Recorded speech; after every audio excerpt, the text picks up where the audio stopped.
Hi, my name is Tony Johnson, Athletic Director, Head Football Coach, W.T. White High School in Dallas, Texas.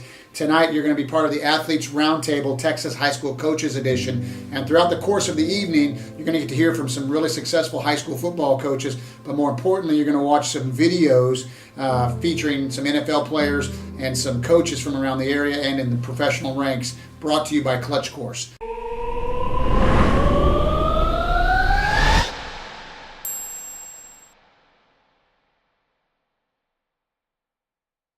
Tonight's topic is going to involve leadership and culture. At this time, I'd like to introduce our panel for tonight's discussion. Chris Melson, head football coach, athletic coordinator at Mansfield Legacy High School. Okay. Doug Wendel, head football coach, athletic coordinator at Midlothian High School. And now let's go to Frank Wintrick, head strength and performance director at UCLA. Yeah, culture, buying into culture is vital, because if you don't buy into the culture that exists, then you're not a part of the culture, and then therefore you have no culture. And so the players and the coaches together have to establish what that culture is going to look like and what that culture is. And then once the players buy into it, then everybody can move forward with that. And the best programs have the athletes are the ones who guide and grow and develop the culture. And the culture is passed down from the seniors to the juniors to the sophomores to the freshmen. When it always is driven by the coaches, it's just very superficial.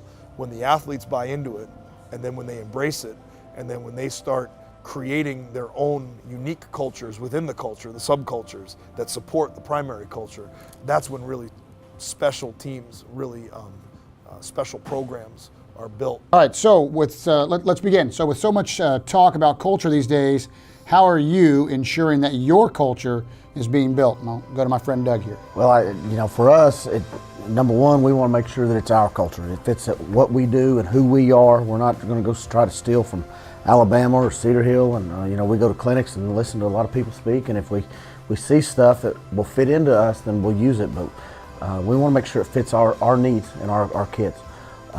We try to keep it simple, and we pound in what we believe. I think if you talk to the kids, hopefully they'll tell you there's 4 or 5 things that I'm going to talk about every single day.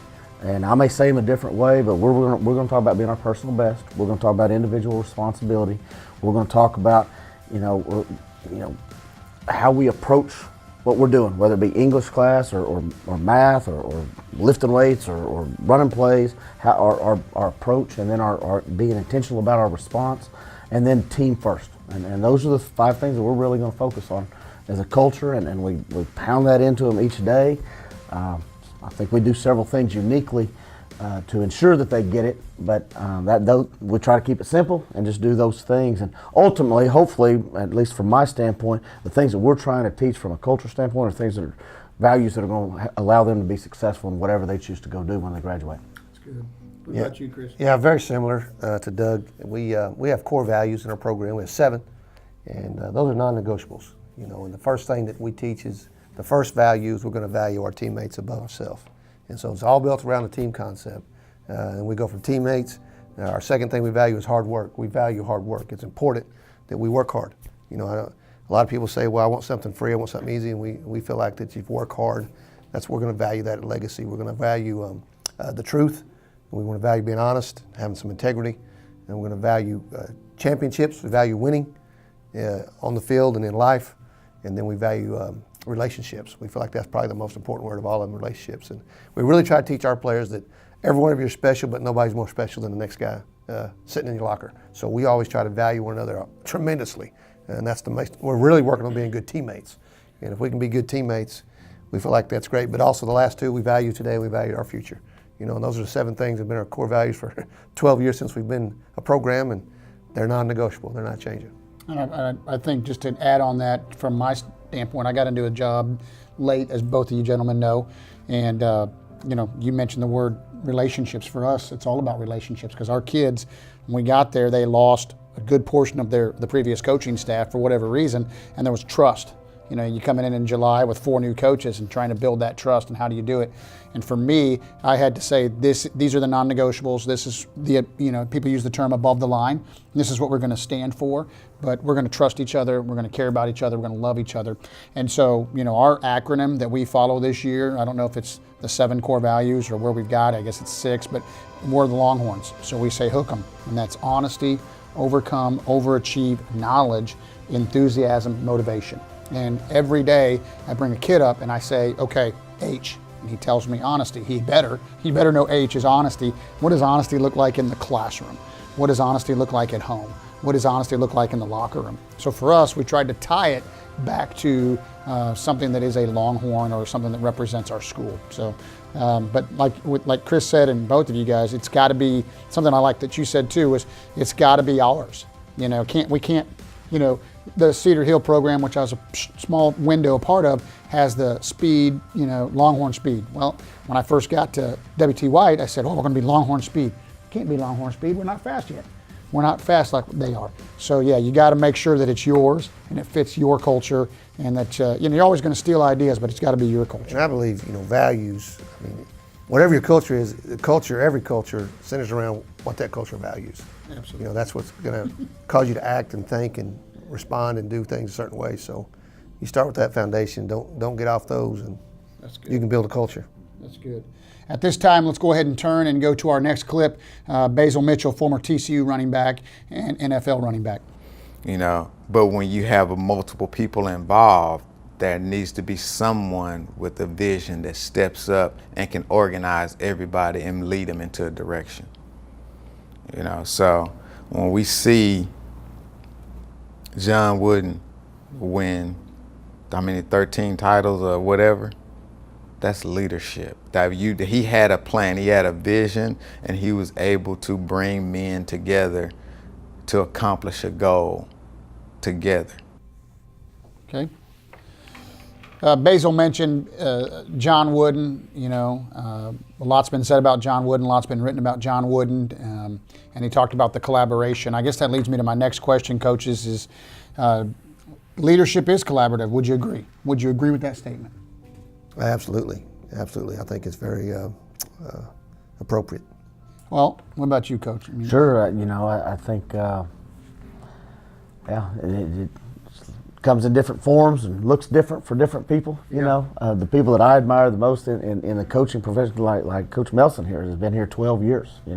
I've been a head coach for 12 years at 3 different places, and feel like I've got some strengths that I can build. But I would love the people I admire the most are the people that are able to do it consistency over the course of time. And it's easy to build, I think, or it's not. There's nothing easy about it, but it's a lot harder to maintain or to incremental. Those first 3 or 4 years, you got a vision, you got a plan, but to have the resolve to stay, the stick-to-itiveness to stay with it for 12 years, those are the type of people I admire and hope to someday be able to do that for us. I would agree, and I would add that the big thing that keeps resonating with me is the support staff. It's not just your coaches, which I'm going to ask you about here in a second for both of you guys, but your administration. Your district ADs, your superintendents, they've got to believe in your vision. They've got to believe in what you're trying to build. For a guy like Coach Melson, picking on you, but Coach Melson gets to stay someplace for 12 years. That takes more than just him and the dynamic staff y'all have built or he's built. You've got to have that support from your school board and your superintendent and your district AD, and I think that it's a storm, a perfect storm that has to come together, because I've been some places where that storm didn't match up and it was tough. So that leads me, what are you looking for? I know this is kind of a vague question, but when you're building your staff, and I've got my own ideas because I'm looking for coaches, but when you're building your staff, that collaboration, when you bring a guy in to your staff, or even someone that maybe is in your athletic program, because you guys are campus coordinators, what is it? What is that one thing you're looking for in that person when they're sitting across from you that you're seeing as a leader that's going to help you? Well, I think the most important job I have as a coordinator and head coach is bringing the very best people to this campus for my athletes. How can I find good people? I want good people. Get me good people. I want my kids at Legacy to have the very best human being as far as a passionate person, loves kids, loves the profession, is professional, get that person on our campus to be in front of our kids every day. That's what I'm looking for, that kind of person. And that it's the biggest job that I think I have, is finding good people to be in front of our young people every day. Because you know when you've got a bad one. Oh yeah. It exposes itself real quick. Well, and I've been blessed. I mean, I've been here a while, and I pray about every hire. It's again because it's the most important thing that I have the privilege and responsibility of doing, is bringing people to be with our kids every day. And so I just look for good people, love kids, and love to compete, and want to be professional and loyal. I think I heard a coach say it, I'm looking for kid magnets. Very similar to what you just described. What about you, Coach? There's two things, and they're really, the term non-negotiable, but I got to have somebody that's an integrity, trustworthy person with good character. And then the same thing Coach said, passion. You can find people that have great character, but if they're not passionate about the game that they're coaching, or passionate about kids, probably not going to work. And then I've seen people that are very passionate about the game and knowledgeable, but if they're not trustworthy or have integrity, it's not going to work out at my place. And those two are really non-negotiable for me. I spend an inordinate amount of time and take great pride in whether it's golf or basketball. It's my responsibility to put somebody with those kids each and every day, and I take that job seriously. And like Coach said, it's the most important thing we do. I think that's good. That's real good. All right, so who are the most important leaders in your life? We should know and meet if we could. If you guys have guys that I know some of the people you've played for, and Coach and I are getting to know each other, but who are some of the most important leaders in your life that have mentored you, and people that if you had the chance to put me in a room with, who would those guys be? Number one would be my dad. Yeah. My dad, Carl Melson. He coached 41 years, and wonderful father, great example. Taught me so many things. And I'm 50, I still remember all the things he taught me when I was a kid. Things like, hey, if you're good, you don't have to tell anybody. He would say, you think you're pretty good? I say, yeah, I'm pretty good. He goes, well, somebody out there is better than you. What are you gonna do about it? Well, I get up and go work out. I mean, my dad always taught me to take care of the little guy, be good to the people less fortunate than you. And he modeled all that. So my dad, number one. Number two would be a guy named Jim Cooper. He was my 8th grade football coach in Ada. He was the most demanding coach I ever had. Hard to believe, he was more demanding than Larry. Larry was a great demander, but Jim Cooper, 8th grade, Ada, Oklahoma, man, he put it to you. And I'd love you guys to meet him. And I hired him. He retired in Oklahoma, and I hired him at Electra. He was my defensive coordinator. I brought him with me to Legacy, and he was my assistant head coach. But that guy has got integrity. He demands your very best all the time. And I always ask my coaching staff when we meet, I go, who's the best coach you ever had? I always ask my coaches. That's good. Who's your best coach you've ever had? Okay, what made him your best coach? And they'll always come back to almost the same thing. Well, they pushed me really hard. They're very demanding, but they cared about me. It was never that cheerleader's coach. Never that coach that just rah-rahed them all the time and was their buddy. It was always that one that pushed me. And so I said, well, okay, well, you be that coach. You be that coach. But my dad and Jim Cooper. That's awesome. And those were two I hadn't heard you mention before, and I would have thought you might have said somebody else, so that's good. That's good to hear that. What about you, Coach? There's two that stick out to me. Number one, I was blessed, graduated from Oklahoma State University and got a job as 7th grade coach in Plano, Texas. And worked really hard, didn't know anybody in the Dallas Metroplex, and moved up really fast. But Gerald Brentz is now the athletic director at Plano ISD. And whatever you say, the guy brought it to the table every day. I mean, he packed his lunch and he was on his A game and brought it to the field and led by example, and just a model of integrity, a model of humility, and a model of work ethic. And I think the world of him. He always told his team, and now I'm telling my team, mental toughness is the best compliment you can ever have. And he's the most mentally tough person I've ever been around. And I knew at the time, the 5 years I got to spend with him, that I was learning a tremendous amount. I had no idea that it was going to have such a lasting impact on who I am as a person and the way that I go about my approach to my job. And then the second is a guy named Kim Holland, who was a principal at Carrollton when I was there, and now is the superintendent at Ardmore Public Schools in Oklahoma. Unconditional love for kids. And he expected his coaches to discipline them, hold them accountable, teach them, but most of all, love them and don't ever give up on them. And just a great example of leadership to me. How important is coaching coaches? You hire a guy, he's new, he's young. I did it this year. I hired a guy that was my offensive line coach. Well, obviously, I worked with him, and it was his first varsity job. You met him. You met Joel. How do you coach coaches? You know, probably the weakest part of my job. I don't know that I'm worthy of answering that question. There's a few things that I do that I'm intentional about. One is if I see something that they're doing good, I'm quick to praise. Mm-hmm. I want to praise them and encourage them, especially whether it be their energy or their studying on their off time or a drill that they're doing. I try to praise them and let them know I see them doing something good.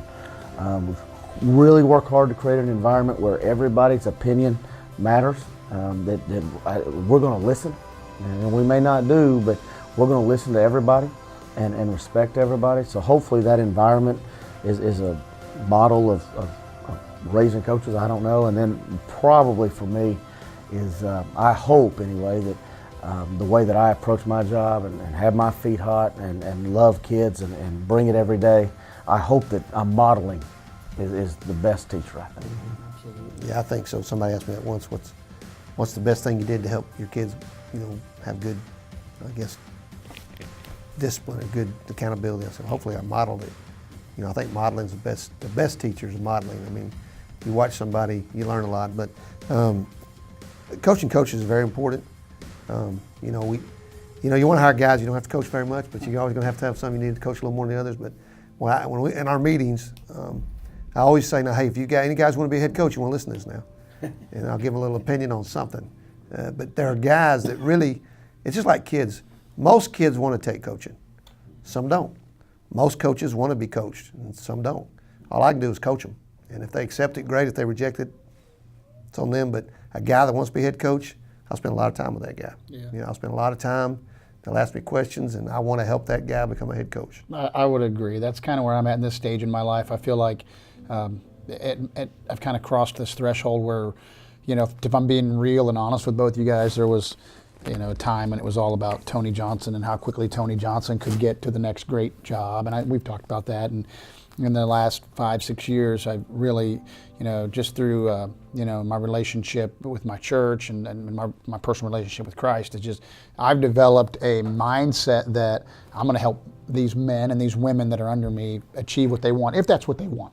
And like you said, I make time for them. When they come in, they have questions. I delegate. I think delegation, coaches are scared to delegate sometimes, because it's your show. You delegate too much and it fails and it's on you. But I've tried to be a better delegator and not keep everything on my plate so much. I've tried to, and if they screw up, I wear a bracelet here. It says mercy and grace. I believe that temper, justice, and mercy. It's written on my grease board, my whiteboard. Temper, justice, and mercy. Every conversation, everybody that steps in my office, I tell myself as they walk in the door, I look at that whiteboard that's across from me, and I say, okay, I've got to deal with this confrontation with temperament, justice, and mercy. That's it. And it has calmed me down like I can't tell you guys. It's been a game changer. But I really feel like I've transitioned to a point where I want to help other people achieve their dream. And the other thing I'll say is this: my wife can attest to this. My son can attest to this. I go way out of my way to write letters of recommendation, to make phone calls for guys that used to be on my staff, because there was a time in my coaching career where you felt like, gosh, will anybody ever help me? Well, if somebody pick up the phone and call for me. So maybe unintentionally, I try to return every phone call. I try to write every letter of recommendation I can the moment it's asked, and I try to go out of my way to help other people achieve their dreams, because I have had a couple of mentors in my life that have done the same for me. So it's good stuff. I think that I coach coaches. Obviously, like Doug said, if I see them doing something good, I'll tell them. Yeah. And when I hire somebody, I'll say, man, hope you want to be a head coach. Hope you want to. It really, I just want you to help us be successful. Help these kids be successful. Yeah. I always tell them the first meeting every time. Hey, look, this place ain't for everybody. If I have new coaches, and I love you to stay here, but if you don't like the way we do things, you don't like our philosophy, you don't like our culture, you don't like the way I handle kids, you don't like the way we call it, you don't like something, don't ever gripe about it. Just come see me, and then if you don't like it, you just leave. Yeah. I coach them to be loyal. I coach them not to be a cancer. I coach them, and then all year long I hit on unity and staff unity and being loyal and what that looks like and what that sounds like, because I think loyalty is something that a lot of young guys may not get like maybe we got 25, 30 years ago, you know. And so I really try to teach the young guys, and most guys take to it. Some of them, they don't understand it still. You know, they think working hard is being loyal. There's differences. So I have a coach get up and stand up. Now, if a coach at a ball game, if a parent says this at a ball game, here's what loyalty looks like. Tell him what you said, Coach Nutley. And Coach Nutley will say, well, I told that guy, that boy knows a lot more baseball than you've ever, he's forgotten more baseball than you've ever known in your life. And shut up the parent. Where somebody says, if somebody says something negative about another coach, and you just sit there and don't listen, and you don't talk to him about it, you think it's been loyal. Loyalty is saying something, doing something. That's exactly right. I try to teach that, try to coach them. My first job interview, Shawnee Mission East High School in Shawnee Mission, Kansas. I'm from Kansas originally.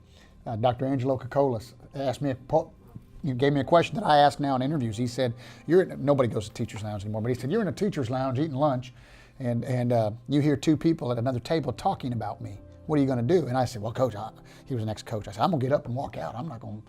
He said, I won't hire you.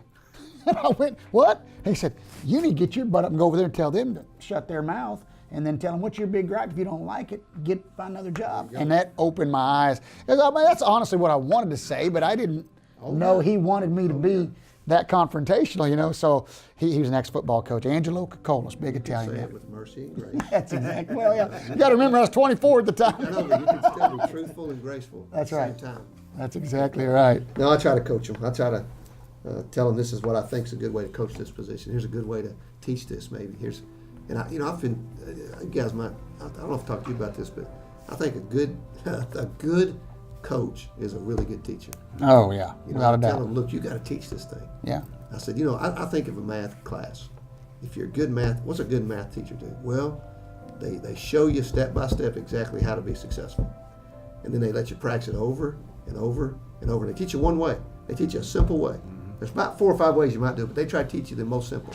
So whatever skill you're trying to do on this field, whatever you want this kid to accomplish, try to find the most simple way to teach it and rep it, and do it over and over and over again. And then when they get it, you move on. I said, but don't be that coach like that math teacher in algebra that is trying to teach one concept, but they throw 4 or 5 others in there, all at the beginning of the lesson.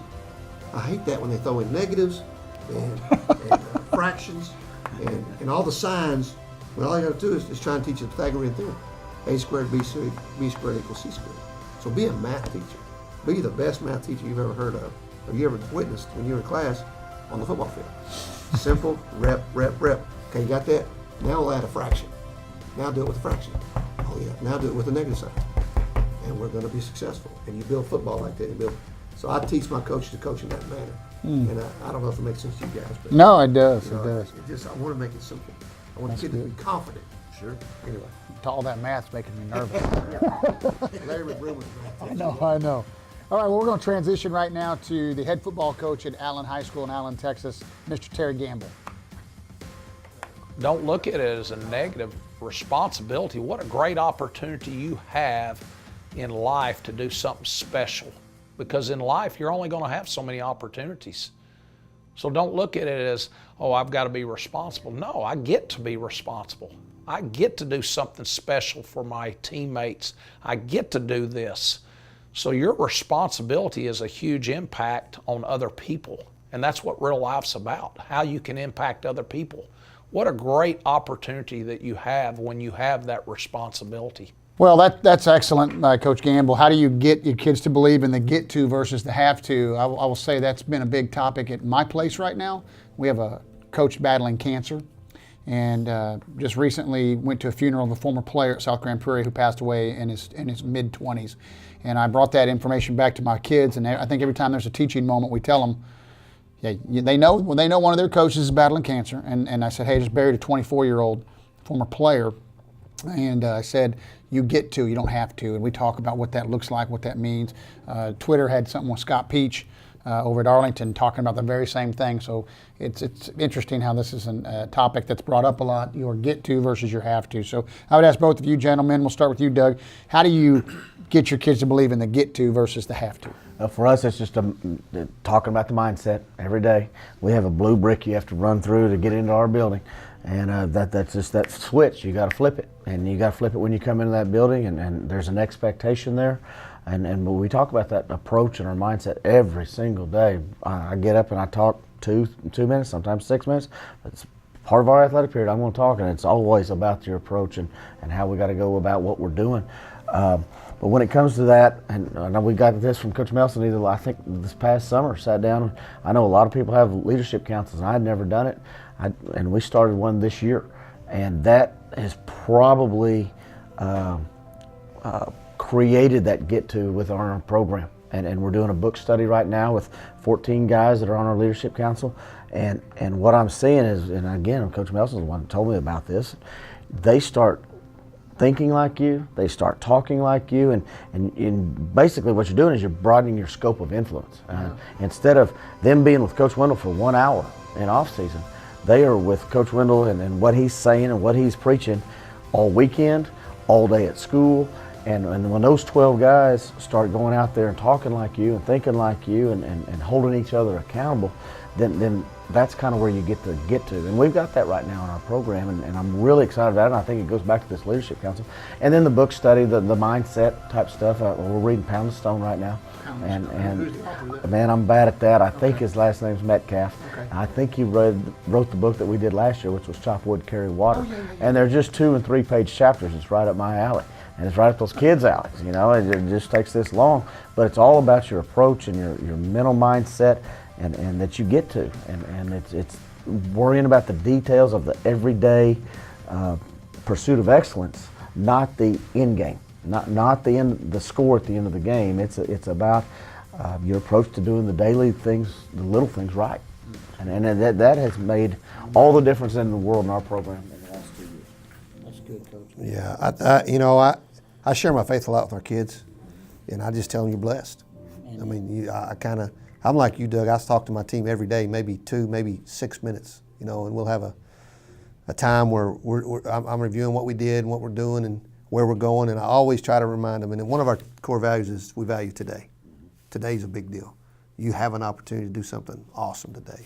Don't waste it. This day matters. This day counts. So, you know, I just share that with them and tell them how fortunate they are. And there are a lot of kids, you know, sitting in hospitals and sick and ill, would love to be able to get here and do what you get to do. So you get to, you don't have to. So, you know, I think it's a great opportunity every day to go out and do something you love with your best friends. And so I just think we talk about it a lot. Good. Okay, well, we're going to move on to a clip by Slade Norris, a linebacker at Oregon State, played for the Raiders and a few other NFL teams.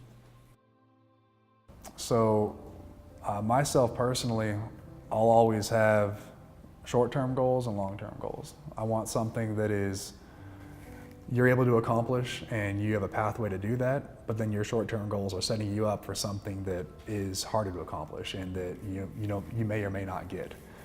And I'll always have that stuff up on my mirror, so I'll be able to see it when I get up in the morning. And then I always try to read through all the goals together at least once a week. And that's what I've always done. And so every action you're taking, every choice you're making, it's, are these accomplishing what I want to accomplish? Are these moving me towards that goal? And that's kind of how I've always lived my life.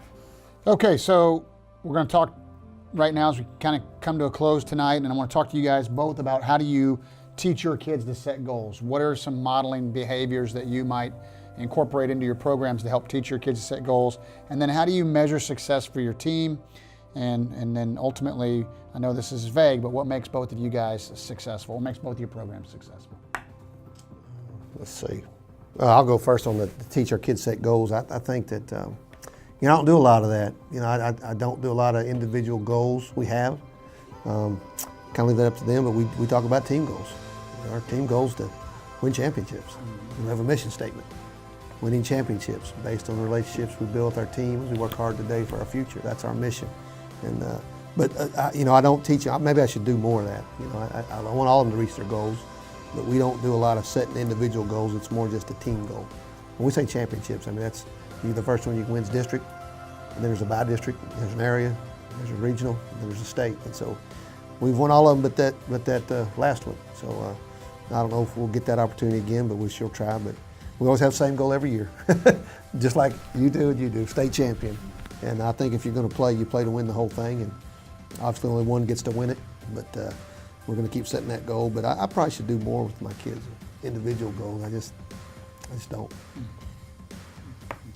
I try to at least model and show goal setting. You know, I think goal setting is such a discipline. I think people that set goals have discipline. Everybody knows how to lose weight, eat less, exercise more. You know, everybody knows how to set goals. You know, write them down, make them public, and they have an accountability partner. But so few people do that. We just try to teach the discipline aspect of it. And you know, we have an educate part. We'll take 10 minutes to do an educate part on Fridays in the off season, and that's one of the things that we're going to cover is goal setting, and try to show them how. We try to model it. Or we're going to have a team goals. The leadership council come up. You know, really our team goals stay the same, kind of like coaches. But offense and defense, if we're going to have those, and we're going to have a board up there with we want to rush for this many yards or we want to have this many tackles, we're going to emphasize it. And I feel like we're modeling how to set goals by emphasizing. We're not just going to put a check next to it and never talk about it. If we're going to do something, we're going to emphasize it. And I think that's a way to, but kind of like Coach, we want to win the first game. We want to win the first district ball game. We want to win a district championship. We want to win a state championship. Right. And I'm not sure. That's why we're doing it. You know, I had a chance to talk with Coach Melson's offensive coordinator, who I have a lot of respect for, Coach Kilgore, and I don't know where we got off topic. I think we were talking about one of their former players that I knew, but today's game, especially here in the Metroplex, our kids are under attack with get to college, get a star, be a ranked this, be a ranked that. And so I don't know who's setting the goals for them. It's either a parent that's uninformed or it's a handler in the community that's uninformed, and it's scary. I work with a lot of kids, and I caught a lot of flack from colleagues in the beginning because they thought I was trying to manipulate, steal. I've never taken a kid in my entire life, even when I was in the Metroplex. I've had two of his. One is a Division I football player who've worked out with me for 5-6 years, but knew this was the guy he had to please, you know.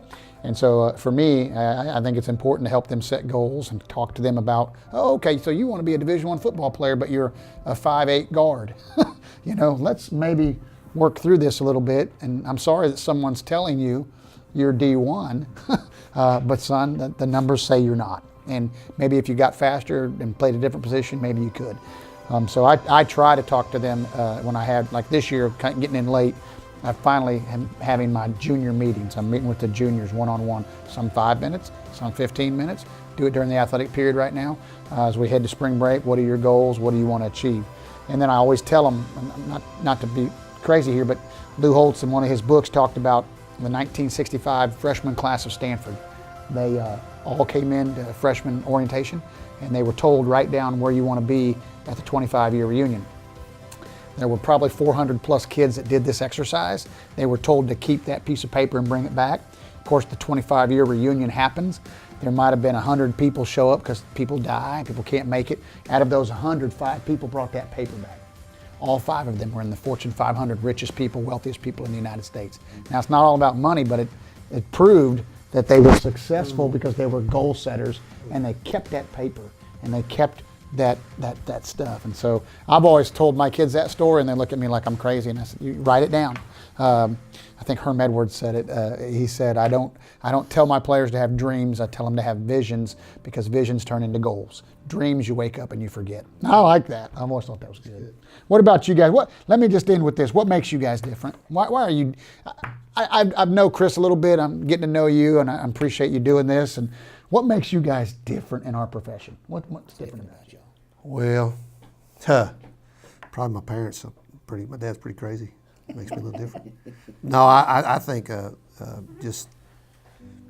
I think that I really base my life on God's word. I mean, I don't really base it on anything else.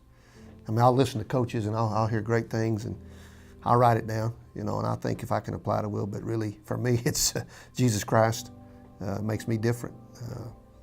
I mean, it says that in the Bible. It says that you're set apart. You know, if you follow me, you're different, and you're going to be different. And so I'm different. What makes us different? Legacy? I don't know. We're different. I mean, Coach Wendel, his program's different than my program, but I think that what I really try to do is measure success one kid at a time. You know, I want them to develop to be the very, very best they can be. You know, John Wooden's model, Pyramid for Success. I mean, I believe in that 100%. Of course, John was a Christian. You know, I base everything in this program off God's Word. That's good. Because I don't know any better. I really believe everything I read in that book. And I really believe if kids know it and adults know it and people know it, their life's going to be so much better because the one that created you knows what's better for you than you do. Amen. And so that makes us a little different. And it's all based on that. And I tell my parents every year, the most important thing in my life is Jesus Christ. And I'm not ashamed of that. It doesn't make me a great guy. It makes me a forgiven guy. And that's all I am, is forgiven. And I've been given mercy. But we're going to teach the right values. One that's going to last next year and the next year and the next year. And when you die, you live. I know that sounds crazy, but I believe that. And so that's probably different. I don't care about getting through a workout. I care about getting through life and being successful on the other end. And I really, really, that's my heart. And I have the vision for this program.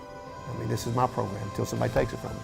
If God wants me to go somewhere else, they can do it their way. But that's the beauty of being the head coach and the coordinator, is your vision and your heart and who you are for kids. You get to do that. And so what makes me successful? I don't know that I'm successful, but I know that if you try your very best every day, I tell our kids this too. You read the Bible, I'm sorry, I'm not really preaching, but I'm teaching. When it says, whatever you do, work at it with all your heart. It never says half your heart, all your heart. It says in the race, all the runners run, but only one gets the prize. Only one gets the prize. So all in one and every is all over that. So I think that if you teach kids to give their very, very best, even if they don't win, they're successful.